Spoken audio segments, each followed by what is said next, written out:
Okay, but me reading history blog, Papua New Guinea, a brief history of Papua New Guinea.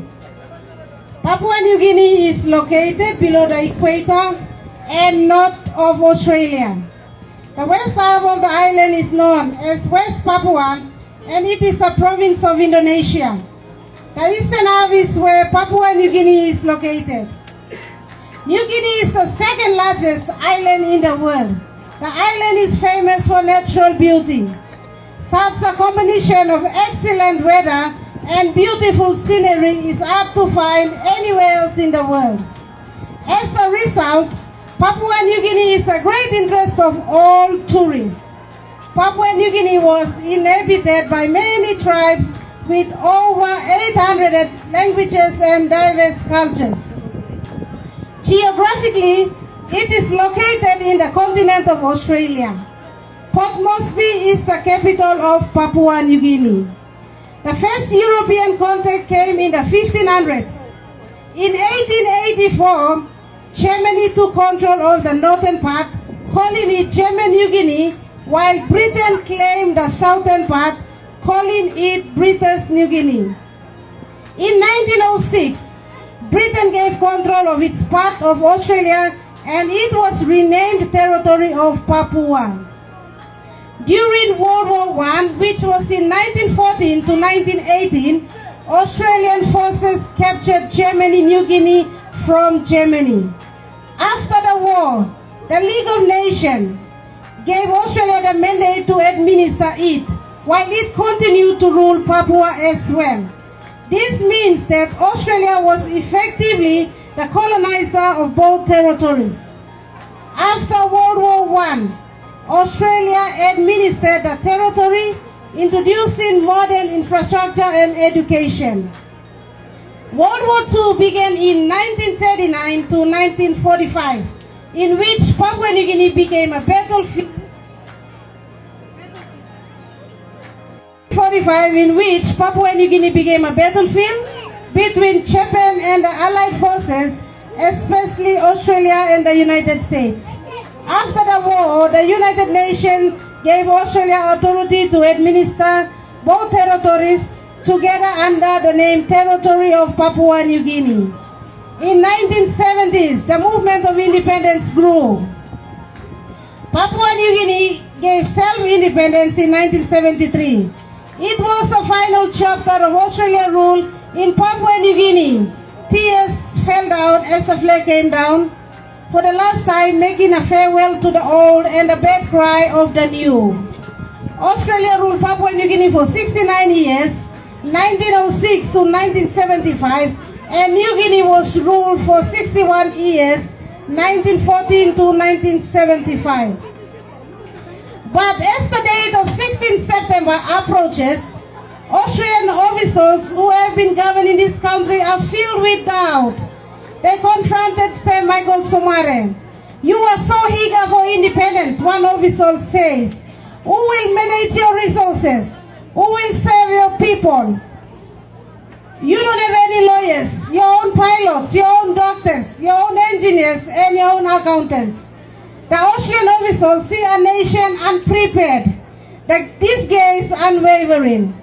He looks out at the crowd of his own people and sees the pregnant woman standing among them. A gentle smile touches his lips towards the pregnant woman.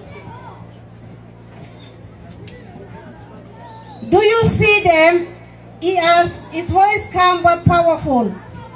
"Inside their wombs are the very people you say you don't have." Somebody's words were a stroke of genius, a response that looked not at the present but into the future. It was sensing a lack of professionals. It was in potentials, the seed of a future generation to be born and serve their future generation, ready to be born and serve their nation.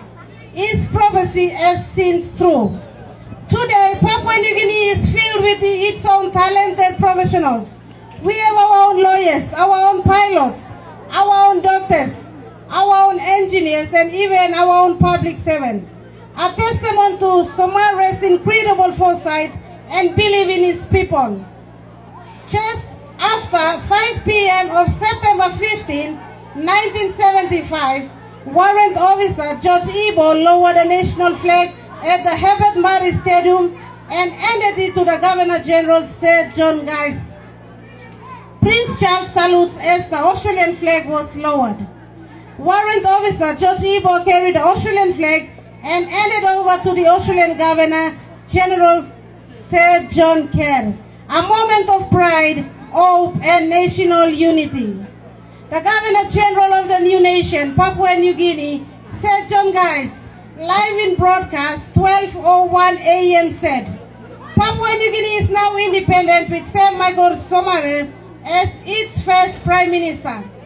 As he spoke, the Australian RAN ship Saltwood fired a 101 gun salute across Port Moresby Harbour and fireworks exploded 3,000 feet above the city.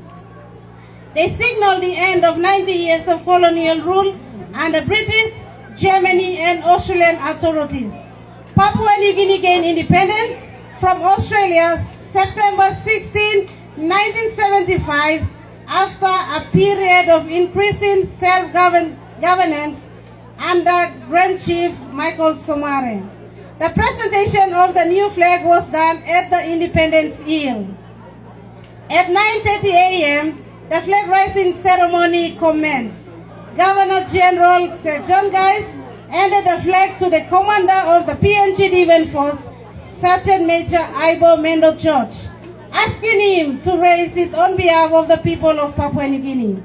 On 16 September 1975, Papua New Guinea stood tall as a new nation, gaining its independence now in 2025 marks the 50 years celebrating our history and inspiring our future. Our greatest success has been this. We are still here, one people, one nation, many tribes, yes, but one destiny as we celebrate 50 years of independence. We look back with a pride, but forward with a determination.